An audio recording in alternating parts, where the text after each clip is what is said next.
Dear Professor Sir Martin Rees, dear participants, dear colleagues and friends, a very warm welcome everyone.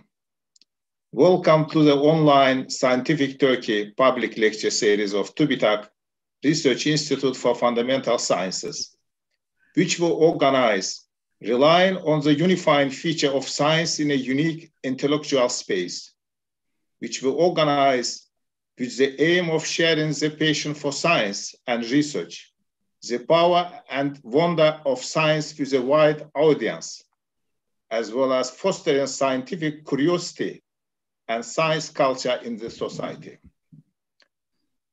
Now it is my distinct pleasure and honor to let you know that this evening we have very special speaker, Professor Sir Martin Rees, the Astronomer Royal in the United Kingdom, one of the world's great minds in astrophysics and cosmology, as well as in the existential risks that face us on the Earth. Professor Sir Martin Rees has kindly agreed to join us for this seminar, and he is going to give a great talk about the world in 2050 and beyond. Yes. Professor Martin Rees is based at the University of Cambridge, where he has served at the highest level of science in many prominent roles. As director of the Institute of Astronomy for 10 years, Royal Society Research Professor from 1992 to 2003, and then Master of Trinity College between 2004 to 12.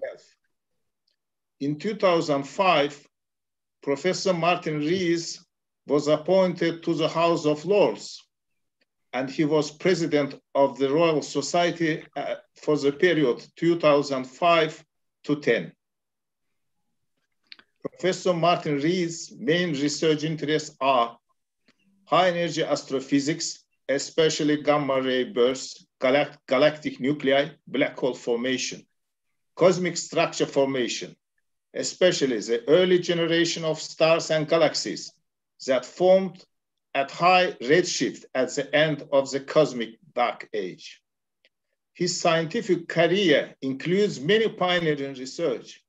In particular, he was one of the first to propose that enormous black holes power quasars and that superluminal astronomical observations can be explained as an optical illusion caused by an object moving partly in the direction of the observer.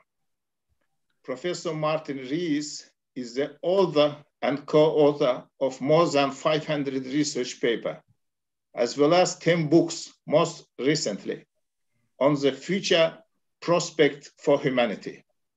He's also one of the world's most recognized voices on existential risk on global issues such as the pressures that a growing and more demanding population are placing on environment, sustainability, and biodiversity, and the impact of powerful new technologies. He is co-founder of the Center for the Study of Existential Risk at the University of Cambridge, with a focus on these issues. Professor Martin Rees is a foreign associate and honorary member of many world academies, which were not able to recount here. Professor Martin Rees has received numerous awards, including the Gold Medal of the Royal Astronomical Society, Gruber Prize in Cosmology, Einstein Award for World Cultural Council, Michael Faraday Prize, Isaac Newton Medal, Niels Bohr Medal from UNESCO, Dirac Medal and Prize from ICTP, and many others. We need to think globally. We need to think rationally. We need to think long-term, empowered by 21st century technology, but guided by values that science alone cannot provide, says Professor Sir Martin Rees. It remains only to thank him for this. With this, I want to thank once again Professor Sir Martin Rees for joining us this evening. Martin, we are extremely honored to have you with us. You are welcome to begin your talk, please. Yes. Well, thank you very much for the invitation. It's a great pleasure to be able to speak to you. I'm sorry I'm not with you in person, but good evening, everyone who is listening. Let me try to share my screen. Just a minute.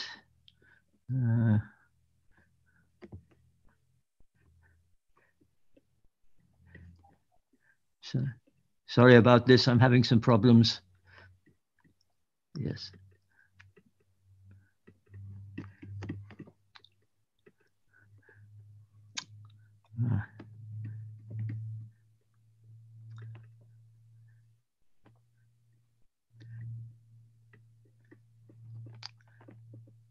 Yes.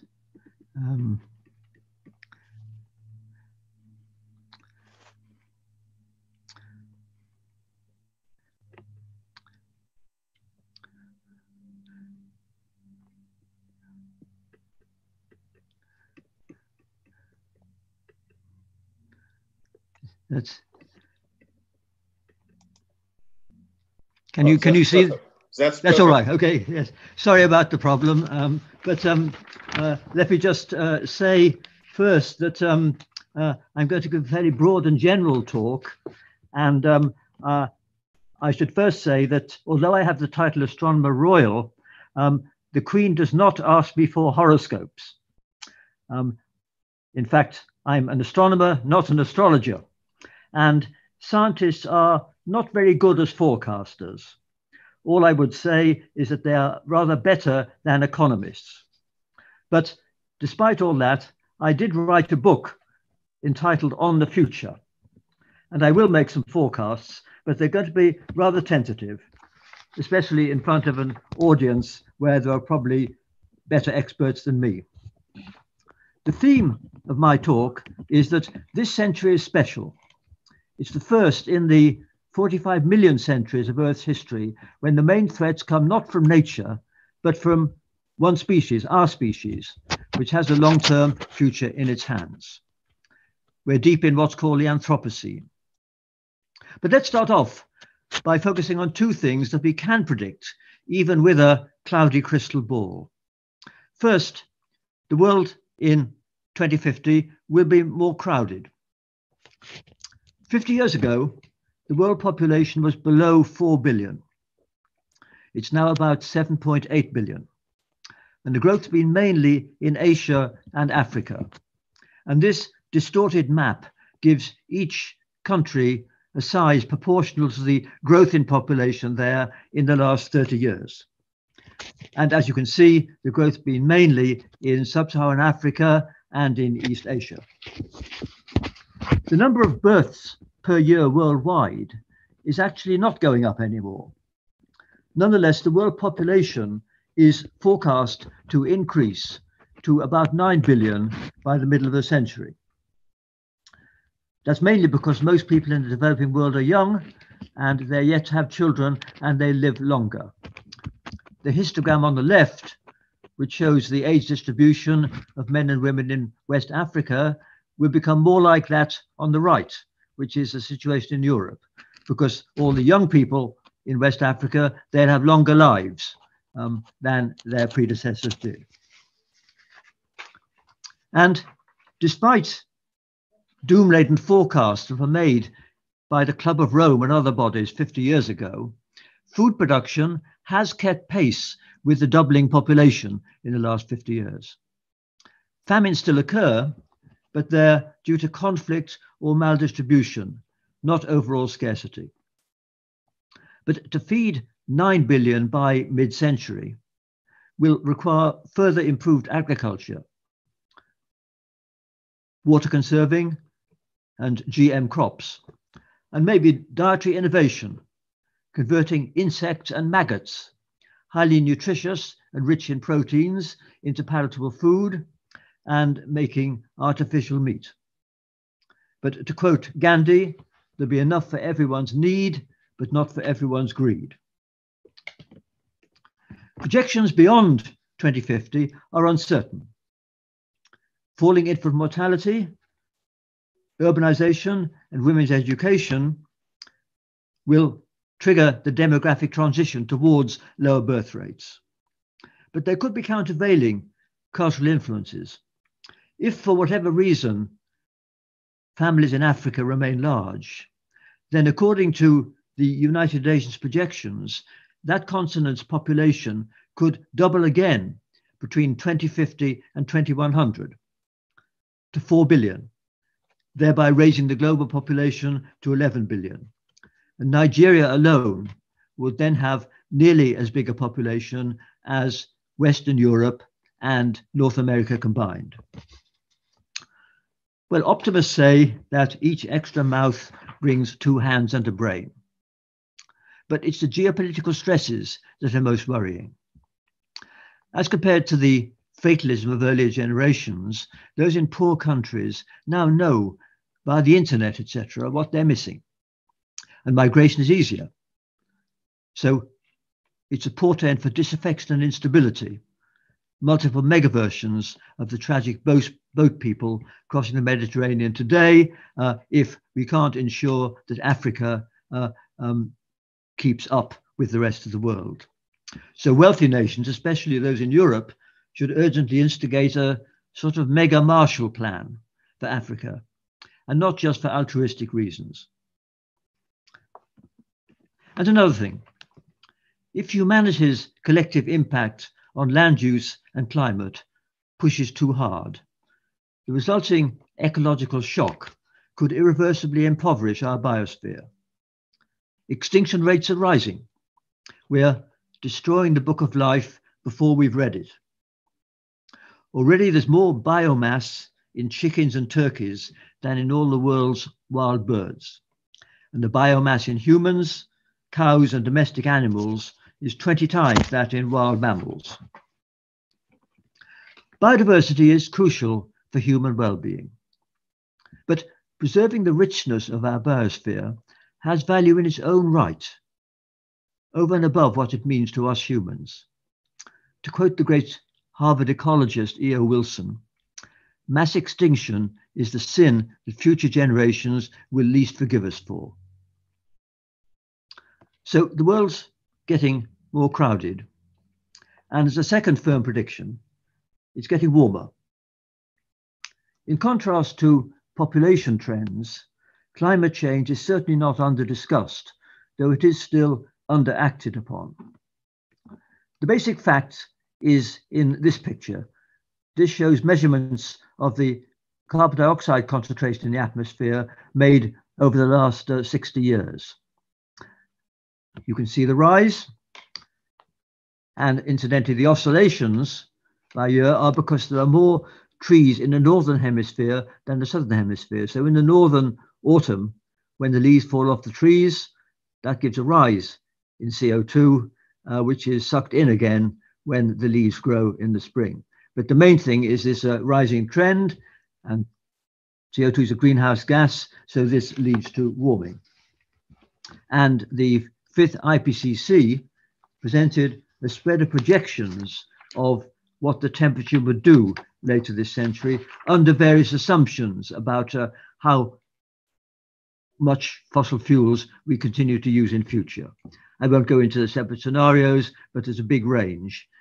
And I'd also draw attention to the bars on the right-hand side of this picture, because they are the uncertainties. Because even though we understand the effect of carbon dioxide on the climate, we don't understand the secondary feedback effects. For instance, if water vapor changes and cloud cover changes, that will also affect things. And those are the uncertainties in the present projections.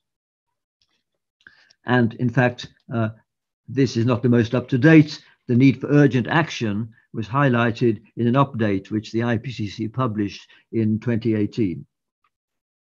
But despite the uncertainties, there's one message that most would agree on, which is that under business as usual, we can't rule out later this century really catastrophic long-term trends, like the melting of Greenland's ice cap. that's the situation we are in if we go on business as usual. It's like the proverbial boiling frog, contented in a warming tank until it's too late to save itself. And of course, it's nations far away from us in Europe that will suffer most from climate change. The Danish campaigner Born Lomborg, he has sort of bogeyman status among environmentalists, which is a bit unfair because he doesn't contest the science.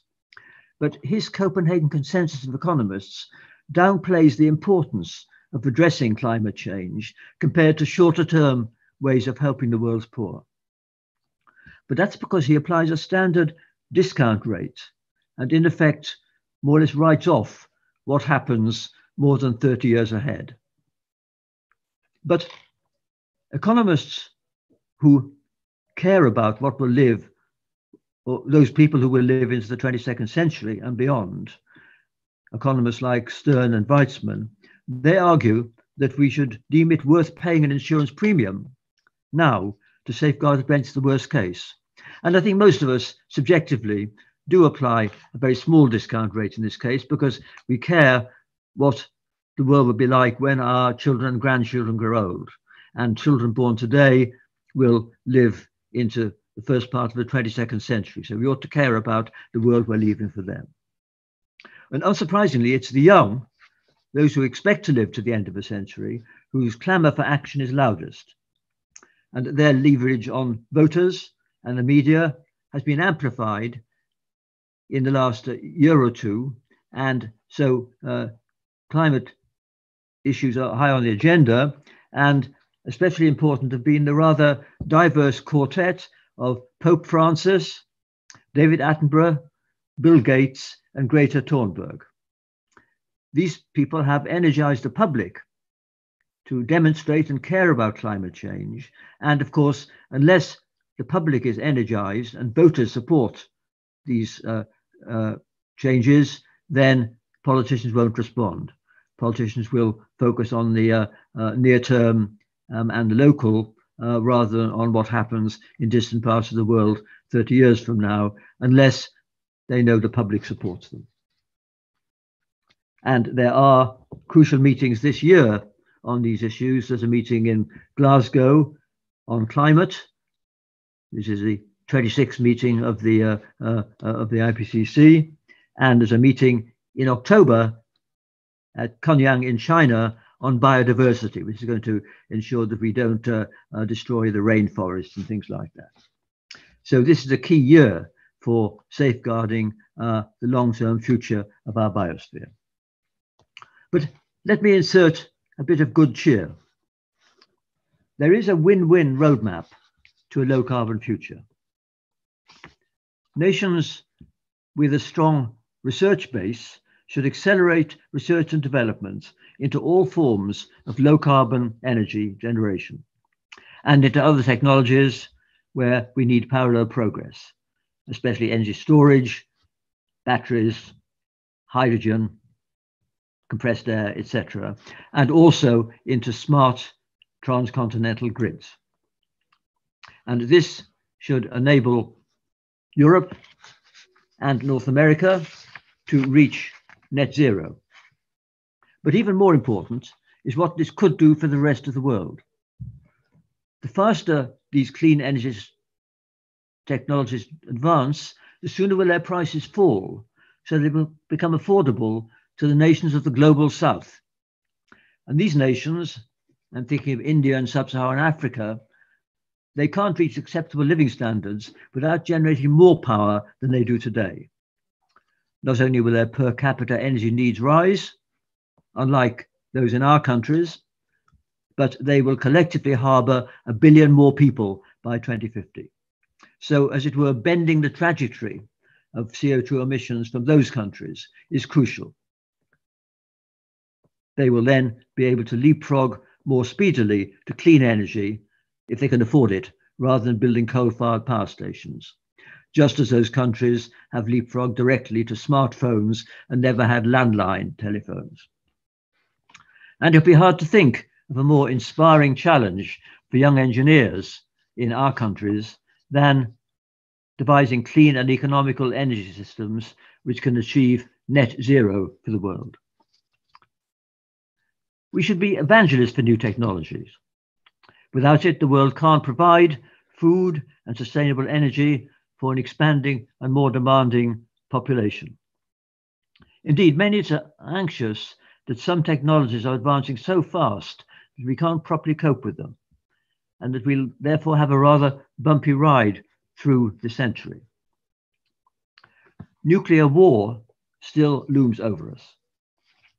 The only consolation is that there are now about 5 times fewer weapons and on lower alert than the US and Russia deployed during the Cold War.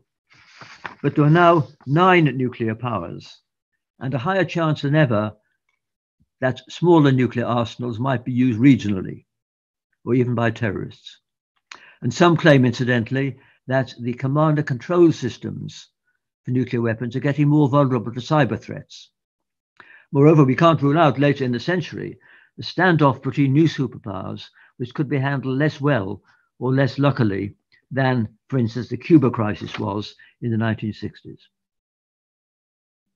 Nuclear weapons are 20th century technology, but this century has brought surges in new technologies: bio, cyber, and AI. First, a few words on biotech. Advances in microbiology, diagnostics, vaccines, and antibiotics offer prospects for containing natural pandemics. But the same research raises, and this is my number one fear, the prospect of engineered pandemics. Here's the influenza virus. And back in 2012, 2 research groups, one in the United States, the other in Holland, showed it was surprisingly easy to make this virus both more virulent and more transmissible.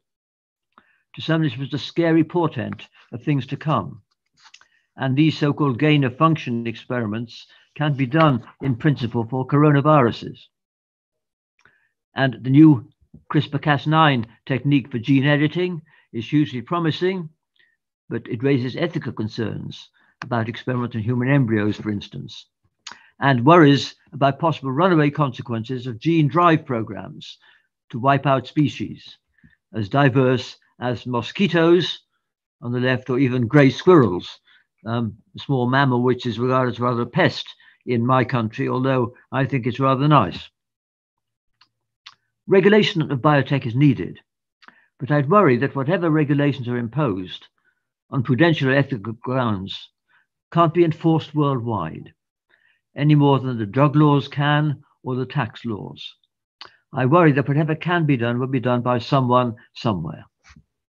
And that is a nightmare, because whereas an atom bomb can't be built without large-scale special purpose facilities which can be monitored, biotech involves small-scale dual-use equipment, which you can find in university labs or industrial labs. And the rising empowerment of tech-savvy groups, or even individuals empowered by biotech, and indeed by cybertech as well, will pose an intractable challenge to governments and aggravate the tension between 3 things we surely all want to preserve. One is privacy, the other's freedom, and the other's security. Because the global village will have its village idiots, and their idiocies can now cascade globally. So powerful is technology. These concerns are fairly near term, within 10 or 15 years. What about looking further ahead? On the bio front, we might expect 2 things. First, a better understanding of the combination of genes which determine key human characteristics, and the ability to synthesize genomes which match these features. If it becomes possible for biohackers to, as it were, play God on a kitchen table, our ecology and even our species may not long survive unscathed. But what about another transformative technology? Robotics and artificial intelligence, AI. DeepMind's AlphaGo Zero computer famously beats human champions in the games of Go and chess. It was just given the rules and trained by playing millions of games against itself in just a few hours. But the human challenger who was beaten, Mr. Loqui, he has a brain which thinks far more slowly than these computers. That's why he lost. But he has some advantages. The computer used hundreds of kilowatts of electricity. His brain uses about 30 watts, just like one light bulb. And he could do many other things apart from just playing games. So humans have many advantages still over computers. But already AI is gaining, and that's because of its ever-rising processing speed. This picture shows the consequence of what's called Moore's law, the increase in the speed of computers over the last 50 years, really, but particularly in the recent decade. And already AI, because of its ever-rising processing speed, can cope better than humans with complex, fast-changing networks. Traffic flows in a city, for instance, or electric grids in a country. And to take another example, the Chinese could, if they wished, have an efficient planned economy that Marx could only dream of, because they can monitor all transactions and the stock in every shop and warehouse and process that data in real time.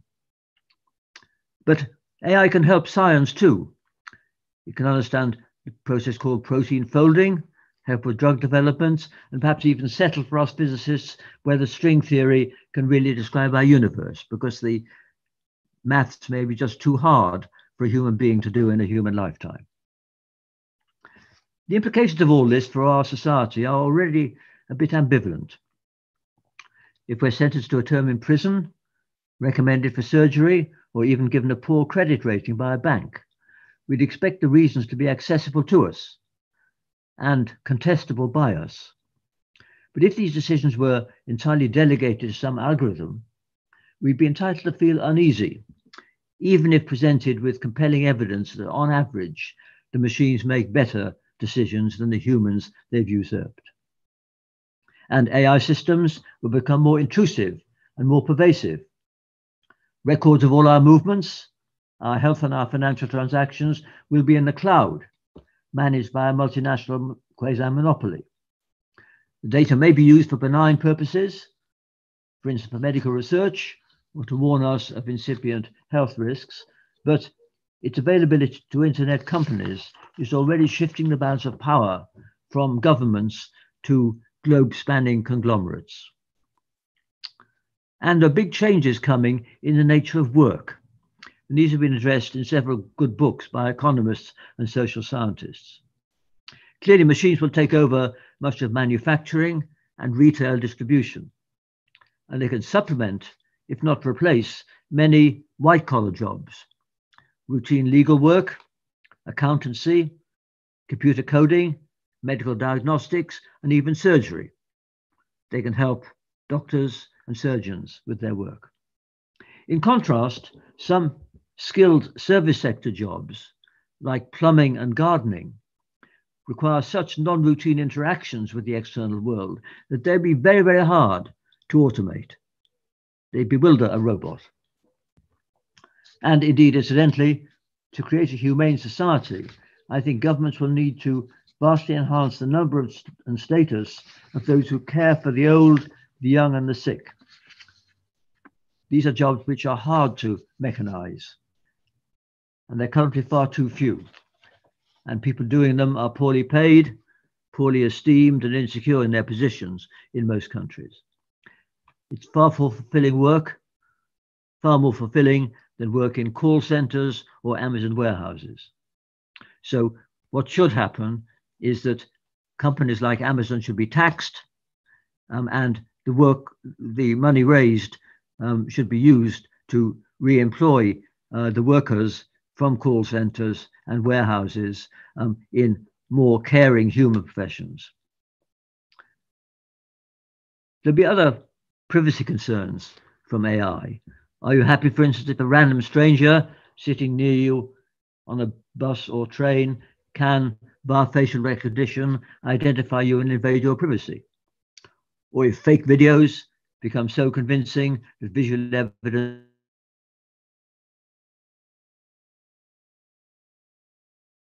can no longer be trusted, and the against them will become still more expensive and vexatious.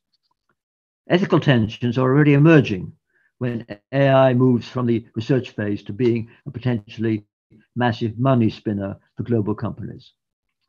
And of course, it's the speed of the computers which allows them to learn on big training sets. They learn to identify dogs, cats, and human faces by crunching through millions of images, not the way babies learn. They learn to translate by reading millions of pages of multilingual text. In Europe, they're given European Union documents. Their boredom threshold is infinite.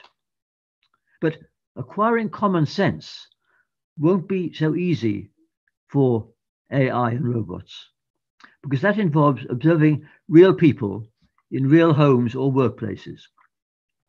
And a machine will be sensorily deprived by the slowness of real life. It's like watching trees grow is for us. So it's not easy to ensure that robots get common sense. And also, they are still clumsier than a child in moving pieces on a real chessboard. They can't jump from tree to tree like a monkey or a squirrel. But sensor technology is advancing fast, and this may happen. And this leads me to a digression. It's always harder to forecast the speed of technological changes than their direction. Sometimes there's a spell of very fast progress, like the spread of IT and smartphones in the last decade or two. But then there's an inflection or even stagnation. Let me give two examples. Alcock and Brown made the first transatlantic flight in 1919. The first jumbo jet flew across the Atlantic 50 years later, in 1969. But 50 years later now, we still have the jumbo jet, and Concorde came and went in the meantime. So civil aviation developed fast for 50 years and then was steady for the next 50. And another example, it was only 12 years from Sputnik 1 in 1957 to the moon landings. But 50 years later, the Apollo program is still the high point of human spaceflight. And incidentally, experts are getting less optimistic about how quickly fully driverless cars will become acceptable. And the iPhone 20 may not be all that different from the iPhone 12. But let's look still further ahead. What if a machine developed a mind of its own? Would it stay docile or go rogue?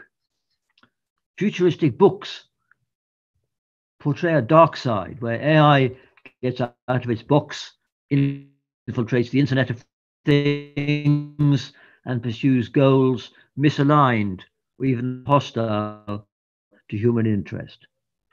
Some AI pundits take this seriously, but others, like for instance Rodney Brooks, the inventor of the Baxter robot, regard these concerns as premature, and they think it'll be a long time before artificial intelligence need worry us more than real stupidity does. But be that as it may, it's likely that society will be transformed by autonomous robots, even though the jury's out on whether they'll be idiot savants or display superhuman capabilities, and whether we should worry more about breakdowns and bugs or about being outsmarted. This is the futurologist Ray Kurzweil, who now works for Google. And he argues that once machines have surpassed human capabilities, they could themselves design and assemble a new generation of even more powerful ones. It'd be an intelligence explosion. He wrote a book called The Age of Spiritual Machines, where he predicted that humans would transcend biology by merging with computers. In old-style spiritualist parlance, they would go over to the other side. But Kurzweil is worried that this nirvana may not happen in his lifetime. So he wants to be preserved in liquid nitrogen until that time is reached. And there's a company in the United States, in Arizona, that will freeze and store your body, claiming that when immortality is on offer, you can be resurrected or your brain downloaded into something electronic. I was surprised to find that 3 academics here in England had gone in for this so-called cryonics. 2 paid the full whack. The 3rd took the cut price option of just wanting his head frozen. I was glad that they were all from Oxford and not from my university, Cambridge. And I told them I'd rather end my days in an English churchyard than in an American refrigerator. But of course, research on aging is being seriously prioritized. So will the benefits be incremental, or is aging a disease that can be cured? Dramatic life extension will plainly be a real wild card in population projections, with huge social ramifications. But it may happen, along with human enhancements in other forms. It's surely on the cards that human beings, their mentality and their physique, may become changeable through the deployment of genetic modification and cyborg technologies. Designer babies will then become conceivable in both senses of the word. Moreover, this future evolution, a kind of secular intelligent design, would take only centuries, in contrast to the thousands of centuries needed for Darwinian evolution. And this is a game changer. When we admire the literature and artifacts which have survived from antiquity, we feel an affinity across a time gulf of thousands of years with those ancient artists and their civilizations. But we can have zero confidence that the dominant intelligences a few centuries in the future will have any emotional resonance with us, even though they may have some algorithmic understanding of how we behaved. And now I turn to another technology, space, which is my special interest, because it's beyond our Earth, in environments hostile to humans, that cyborgs, robots, and AI technologies have the most spectacular scope, and where these changes will happen fastest and should worry us least. During this century, the whole solar system will be explored by swarms of miniaturized probes, far more advanced than the wonderful Cassini probe, which spent 13 years exploring Saturn and its moons, or the New Horizon probe, which transmitted back to Earth amazing pictures from Pluto, 12,000 times further away from us than the moon is. Think back to the computers and phones of the 1990s, which is when these probes were designed. They were designed then because it takes 5 years to build them, and then they took more than 10 years on their journey to their destination. And if you realize how things have advanced in the last 20 years, just realize how much better we could do designing probes of the outer solar system today. The next step will be the deployment in space of robotic fabricators, which can build large structures, for instance, giant telescopes or solar energy collectors, which can be assembled under zero gravity. But what about human spaceflight? I think the practical need for sending humans gets weaker all the time as robots get better and as miniaturization gets better. So will, despite that, human spaceflight have a resurgence, because it's very expensive as well. I cherish this picture signed for me a few years ago by 7 of the Apollo astronauts. And it's nearly 50 years since 2 people, Schmidt and Kernan, the last 2 men on the moon, returned to Earth, having grabbed about 100 kilograms of moon samples to bring back with them. Hundreds more have been into space subsequently, but they've done no more than circle the Earth in low orbit, mainly in the International Space Station. And this is very unglamorous compared to going to the moon. And indeed, they only make news when something goes wrong. When a toilet fails, for instance, or when they perform stunts, like the Canadian Chris Hadfield, who played the guitar and sang David Bowie songs. So will there be inspirational Apollo-style projects with people? This is the Perseverance probe, which landed on Mars a few weeks ago and is going to be trundling around Martian craters trying to analyze the soil.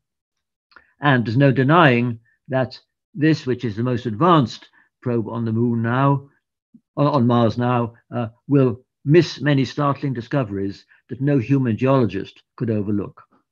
But machine learning is advancing fast, and so is sensor technology. So future robotic probes like this may be able to do geology as well as a human. And of course, the cost gap between sending humans and sending robots remains huge, especially on a long voyage like to Mars, when you have to provide food and support for a year or so for the humans. NASA's manned program, ever since Apollo, has been impeded by public and political pressure into being very risk averse. The space shuttle, which took people to the space station, failed twice in 135 launches. That's less than 2% failure rate. And astronauts or test pilots would willingly accept this 2% level of risk. But the shuttle had unwisely been promoted as though it was safe for civilians. And each of these failures was then a trauma for the Americans. And I think because of this safety culture, NASA will confront political obstacles in achieving any grand goal within a feasible budget. And I think as a European, that it would be wise if the European Space Agency didn't get involved in a big way in manned spaceflight, but stuck to robotics for Earth-oriented missions and scientific missions to space. And were I an American, I would strongly support NASA's robotic programs, but I'd argue that all human missions, if they're done at all, should be private enterprise ventures done by Elon Musk's SpaceX or Jeff Bezos's Blue Origin company, because they can operate a cut price program with the acceptance of far higher risks than Western nations could impose on publicly supported civilians. And there'll still be many volunteers, some perhaps even accepting one-way tickets to Mars, driven by the same motives as early explorers, mountaineers, and the like. So I think the first people to land on Mars will be adventurers sent by one of these private companies. Incidentally, the phrase space tourism should be avoided because it lulls people into believing that these ventures are routine and low risk. And if that's the perception, then the inevitable accidents will be as traumatic as those of the space shuttle were. These must be sold as dangerous sports, intrepid exploration. But by the end of this century, by 2100, courageous thrill seekers may have established bases independent from the Earth, on Mars or maybe on asteroids.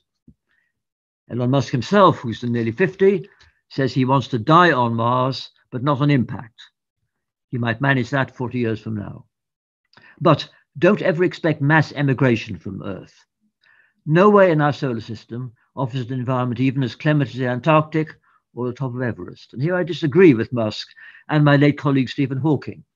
It's a dangerous delusion to think that space offers an escape from Earth's problems.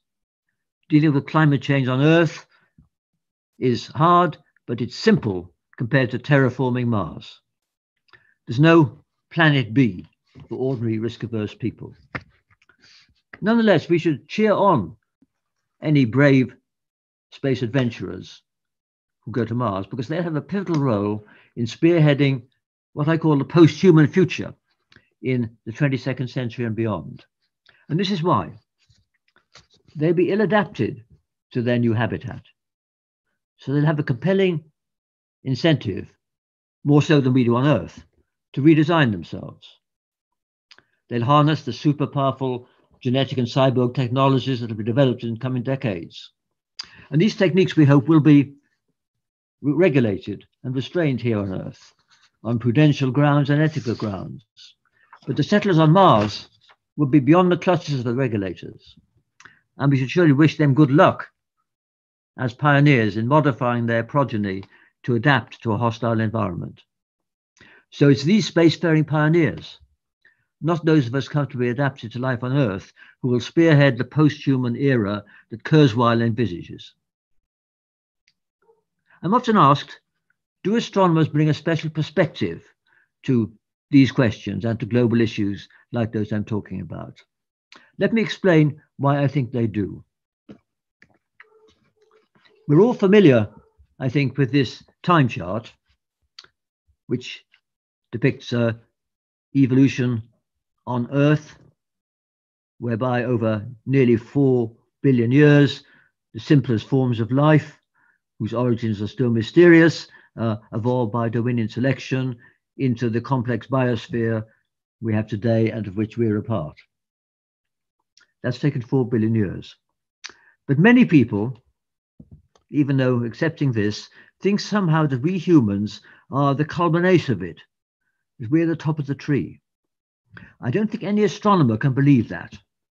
And the reason for that is that the sun has been shining for 4.5 billion years, but it's got 6 billion more years to go. And the universe will go on far longer still, maybe forever.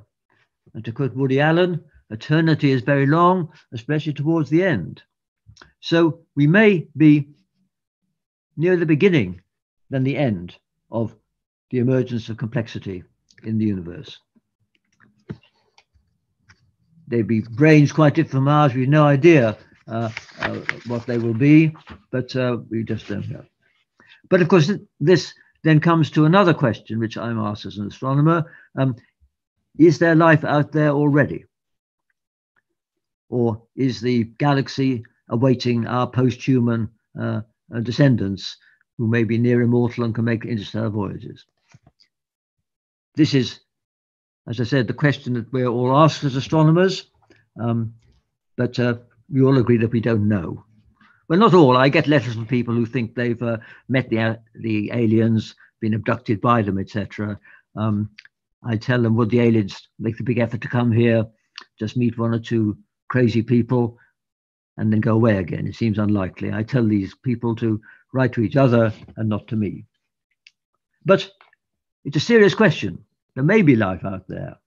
And we can say that in our solar system, there's possibly simple life. On the red planet Mars, of course, the probe that I just showed is looking for evidence of simple life. And there might be some life under the ice of this Enceladus, which is a moon of Saturn. But no one expects any very complicated life here on Earth, here in our solar system. But if we widen our horizons to the realm of the stars, things are very different, because we've learnt that most stars in the sky are orbited by retinues of planets. They're suns and they have planets around them. And we know that there are billions of stars in the sky which in the far future could develop life or may already have done so. I could make a separate lecture on this topic, but it's very exciting to look for evidence of life on these planets around other stars, vegetation on those planets, or better still, intelligent life. This picture, which I should have shown earlier, this shows a time chart for the past, but indicates that the far future is much longer.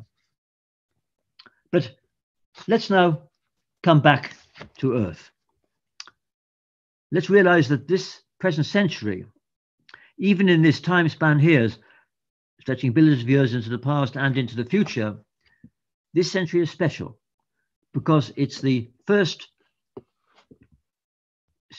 century when one species, as I said at the beginning, can determine the universe's fate, the Earth's fate, and the fate of life. We could either jumpstart evolution, which could spread far beyond the Earth, or we could trigger bio, cyber, or environmental catastrophes, which could foreclose all the options of post-human evolution. But what should be our message to the younger generation? It should be this. It's that 21st century technology should allow us to offer a good life even to 9 billion people. But what's hard is the politics and the sociology. So we can be technical optimists, but the intractable politics and sociology engender pessimism. The scenarios I've described, environmental degradation, unchecked climate change, and unintended consequences of advanced technology, could trigger catastrophic setbacks to our society. And our world is now so interconnected that a collapse, societal or ecological, would be a truly global setback. And given the stakes, these threats shouldn't be ignored. We should be mindful of the American journalist Nate Silver's maxim, the unfamiliar is not the same as the improbable. And I think scientists have an obligation to promote beneficial applications of their work and also to warn against the downsides. Universities should offer their staff's expertise and convening power to assess which risks can be dismissed as science fiction and how best to avoid the serious ones. And we in Cambridge have in fact set up a centre to address these issues of extreme risks. And most of these challenges are indeed global. Coping with COVID-19 plainly is. And the threats of potential shortages of food, water, and natural resources can't be solved by each nation separately, nor can going carbon-free, nor can the regulation of potentially threatening innovations. Indeed, a key issue, I think, is whether in a new world order, we're going to have to give up more national sovereignty to new organizations along the lines of the International Atomic Energy Agency, the World Health Organization, and similar. Now, I'm going to finish off with a flashback by several centuries. This is Ely Cathedral, just 10 miles from where I live in England. I could have shown a great mosque or any other ancient beautiful building. But the point I make is that this dates from the Middle Ages when for medieval people, the entire cosmology from creation to apocalypse spanned only a few thousand years. They were bewildered and helpless in the face of floods and pestilences, and they were prone to irrational dread, and they only knew a small part of the earth. But they built cathedrals, constructed with primitive technology by masons who knew they probably wouldn't live to see them finished. These vast and glorious religious buildings, which we have and you have, and that still inspire us centuries later. Our horizons today, in space and time, are vastly extended, as are our resources and knowledge, but we don't plan centuries ahead. And this seems a paradox, but there is a reason. Medieval lives played out against a backdrop that changed little from one generation to the next. They may have thought the world would end in 1,000 years, but they thought their children and grandchildren would have lives like theirs, and they'd appreciate the finished cathedral. But for us, unlike for them, the next century will be drastically different from the present. We can't foresee it, so it's harder to plan for it. There's now a big disjunction between the ever-shortening timescale of social and technical change and the billion-year timescales of biology, geology, and cosmology. So, spaceship Earth is a picture of the Earth and the Moon, taken from halfway to Mars. Spaceship Earth is hurtling through the void. Its passengers are anxious and fractious, and their life support system is vulnerable. But there's too little planning, too little horizon scanning. But this pale blue dot in the cosmos is a special place. It may be a unique place if there's no life out there already, and we're its stewards at a especially crucial era. And that's an important message for us all. We need to think globally, we need to think rationally, we need to think long term.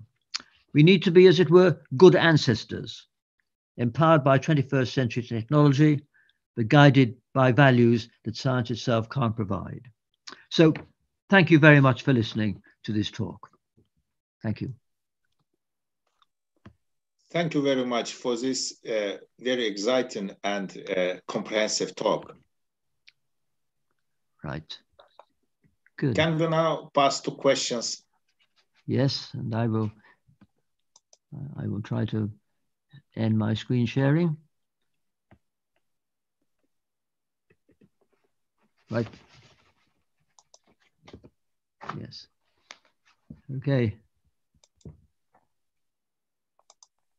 So first question is, as we all know, the pandemic did come as a shockwave for which the nation were underprepared. Yes.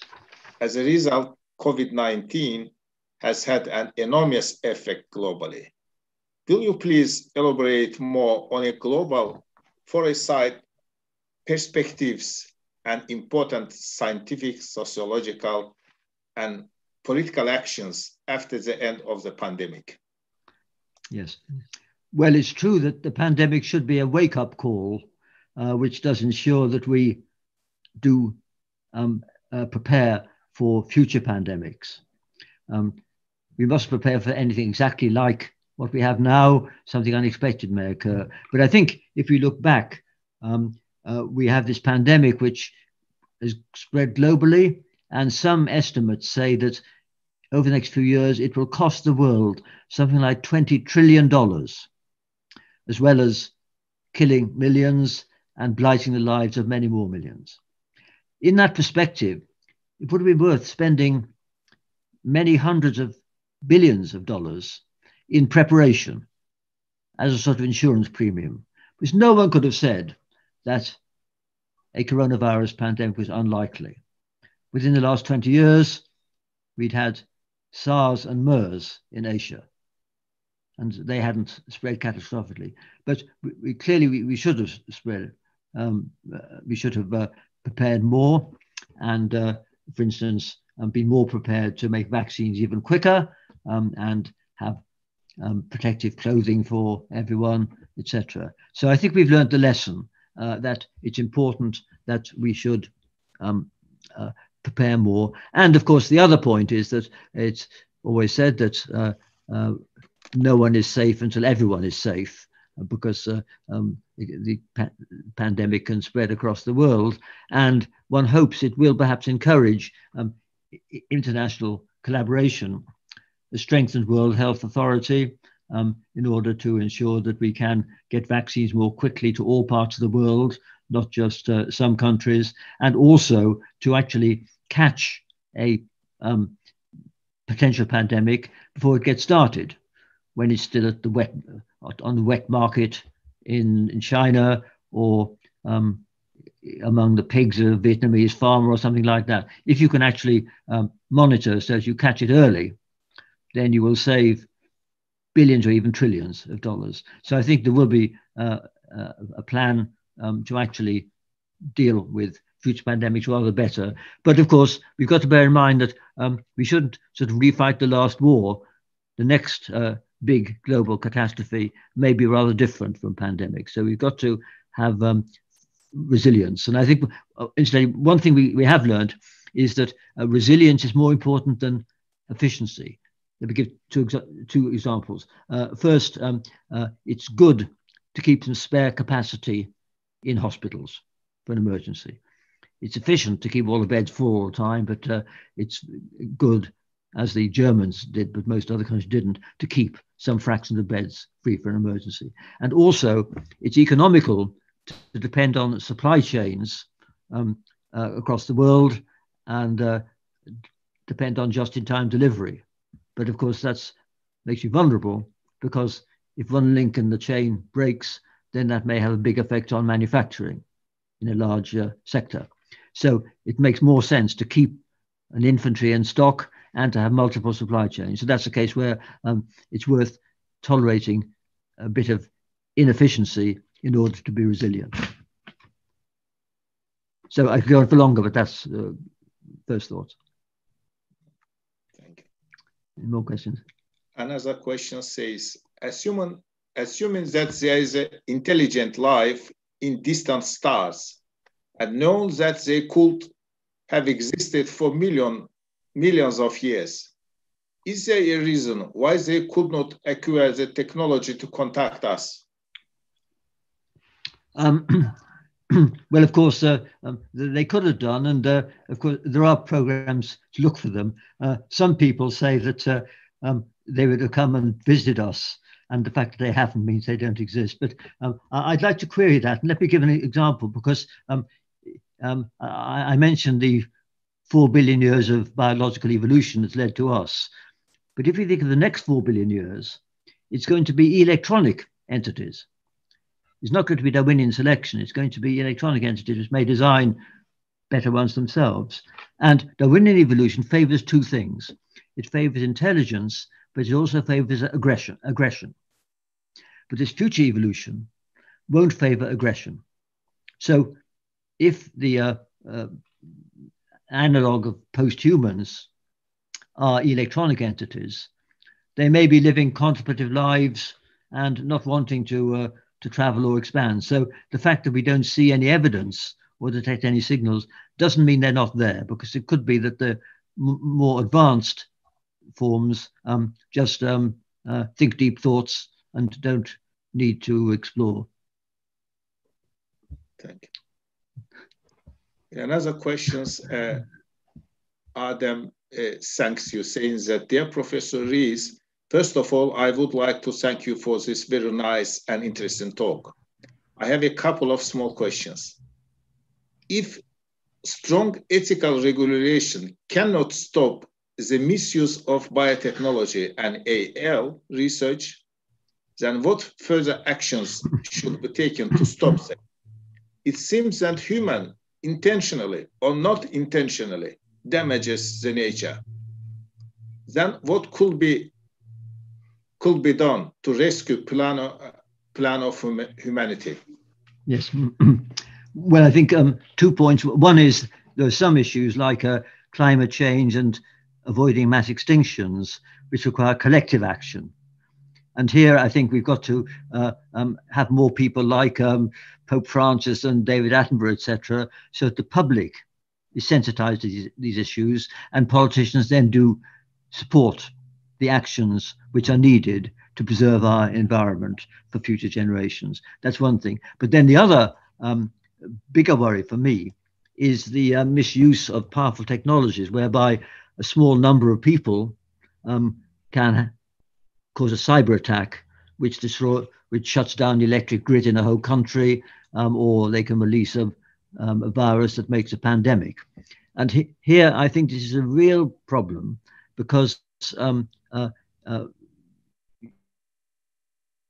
it is only possible to guard against this if you really watch everyone all the time. And so, as I mentioned briefly, there's going to be a tension between three things we want: privacy, security, and freedom. And I think we're going to have to accept that we've got to agree to being watched all the time in order to avoid some ill-intended people doing something that could be catastrophic. We can't afford even one person to release a virus like COVID-19. And so I think I think we will have to accept the more intrusive surveillance, which I guess the Chinese will be happier to accept than we would. But I think we're going to have to tilt our balance between being more willing to accept that. Otherwise, we can't avoid this. And another way to express my worry is that there are lots of regulations international on biological ethics and all that, agreed by academies, etc. But enforcing them is as hard as enforcing the drug laws or the tax laws. And neither of those can be done very well. So I do worry that unless we have surveillance, then someone somewhere is going to do these things which are not merely unethical but very dangerous. So I'm afraid I can't give a very optimistic answer to that. I think that's going to be the big challenge for the next 50 years. Yeah, sure. You have defined yourself as a technical optimist and a political pessimist. Yes. To some extent, there is a contradiction between these two. Can you please unpack more this view? Well, not a contradiction. I mean, I'm a technical optimist in that I believe that even the technology we now have, if optimally applied, could provide a good life for all the people on this planet. If the wealth was distributed and if the technology focused on what was helpful to poor people rather than on what only relates to the rich. There's a huge gap between the way the world is and the way it could be with present technology. That's what I mean, because even present technology can make a good world for everyone. And the fact that it isn't is a political failure. That's really what I meant. Okay, thank you. What do you see as the main challenges to the future of scientific research and education? What is your vision and forecast for fundamental sciences in the next decades? Yes. Okay. Well, I mean, let me say two things. First, science education is important for everyone, whether they're going to be scientists or not. The reason for that is that many of the decisions we have to take in democracy have a scientific dimension to them, whether it's health, energy, environment, transport, all these things. And if we want to have a proper debate that gets above just the level of slogans, then everyone has to have a feel for the outlines of science and also enough feeling for numbers so they can't be bamboozled by bad statistics and things like that. So that's why everyone needs some education in science.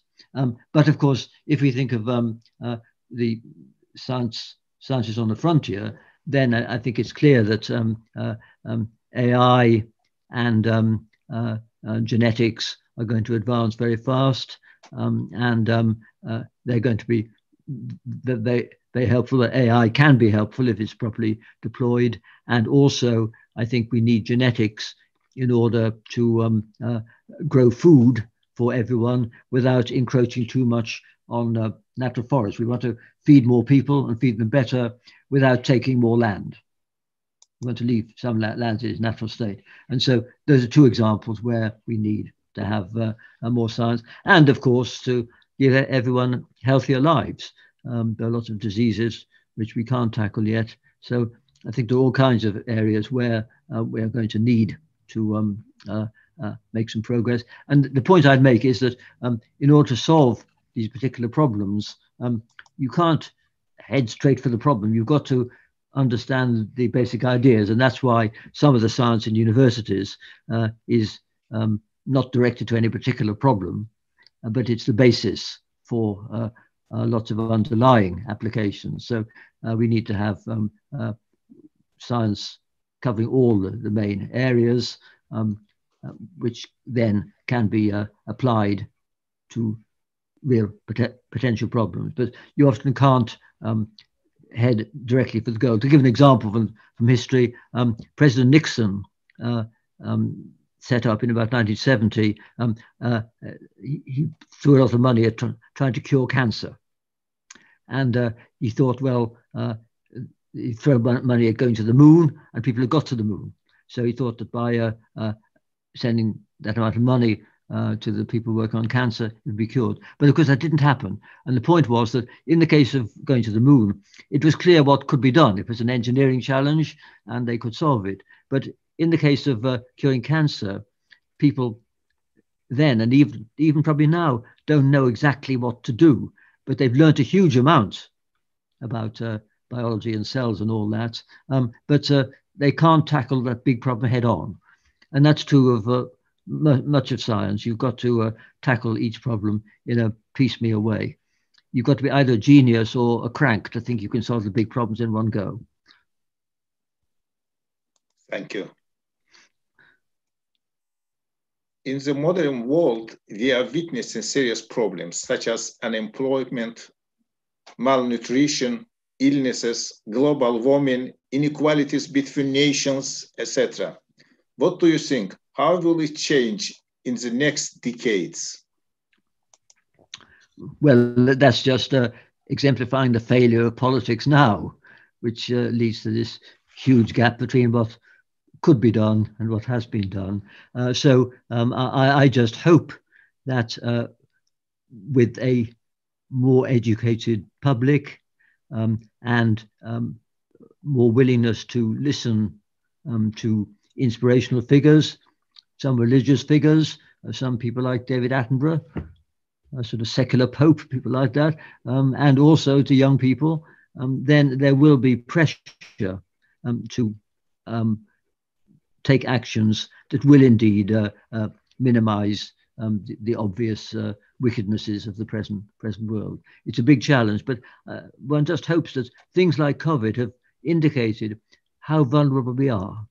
We can't be complacent, and we need to think globally, not just for global health, but in order to ensure food supplies and ensure a benign climate for us all, etc. So I think these messages are getting through. I mean, on the climate front, I think even big business is now realizing that it has a responsibility to try and help to move towards zero carbon economy. And that's a big change in the last 2 or 3 years. So that indicates that things can move in the right direction.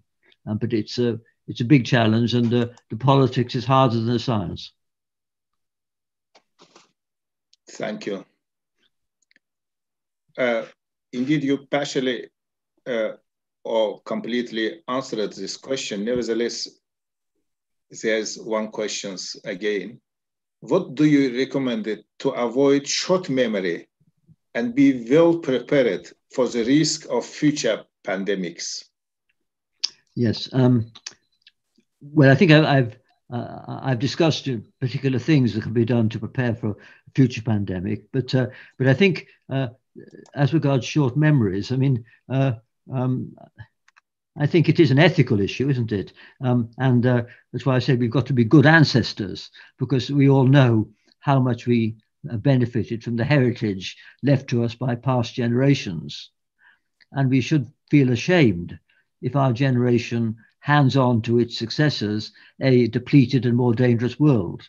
And so I think we've got to try and raise awareness of this concern, and also simply make everyone realize that these things we worry about may not happen in the lifetime of people as old as me, but they will happen in the lifetime of young people today.